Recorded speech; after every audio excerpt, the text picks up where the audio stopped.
السلام علیکم ورحمت الله وبرکاته. بسم الله الرحمن الرحیم. ګرانو ورونو او خویندو، یو د کبیره ګناهونو نه دغه ګناه ده د شراب څښل.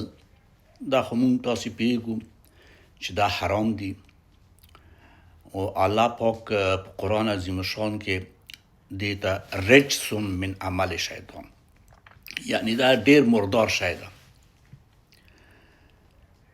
الله د مونږ ته معافي وکړي که چېرته د مونږ د هغه پیسې چې مونږ ګټو که دا حرام وي، نو مونږ که اوبه په واخلو هم او اوبه هم ورته حرامېږي.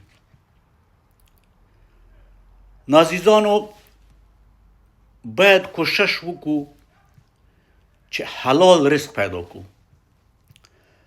او متاسفانه چې مونږ نفسونه ډېر غټ خواهشات لري چې داسې ژوند مې وای، داسې کور مې وای، داسې موټر مې وای، داسې دوکانونه مې وای. نو متاسفانه څوک چې خپل شخصي دوکانونه لري هم دومره مصروفیتونه یې زیات شوي دي چې دوکان نشي پرېښودلی، اگر چې کارګر هم لري، دوکان دومره نشي پرېښودلی چې جومات ته 2 قدم ولاړ شي، د جمع لمونځ هم واجب ده. 28 درجې د ځان د لمانځه نه هغه ثواب ډېر زیات ده. که مونږ چېرته دومره تقوا ونه لرو چې د 10 دقیقو ده یا د 15 دقیقو نه دوکان نشي پرېښودلی، نو ما پخوا د ډېرو عالمانو نه اورېدلي دي، زه مفتي نه یم چې فتوا ورکړم، دا وی اصلا دغه شخص الله پرست نه ده، دا دوکان پرست شو، ځکه چې دوکان د دې مانع شو چې دی جومات ته تلی نشي. نو ګرانو ورونو او خویندو، الله دې مونږ ته د نیکو اعمالو توفیق راکړي. پیسې په هر چا ګرانې دي، بیا د نن وخت کې چې مونږ تاسې ګورو، الله د مونږ ته معافي وکړي.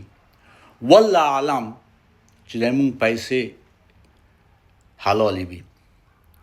که په حلالو پیسو کې 2 روپۍ واچولم، هغه نورې پیسې دې هم خراب کړي. لکه اوبو کې چې مردار شی واچوي، ټولې پیسې ټولې اوبه مردارېږي، اوبه دا ټولې اوبه بیا مردارېږي چې مردار شی دې پکې واچولو.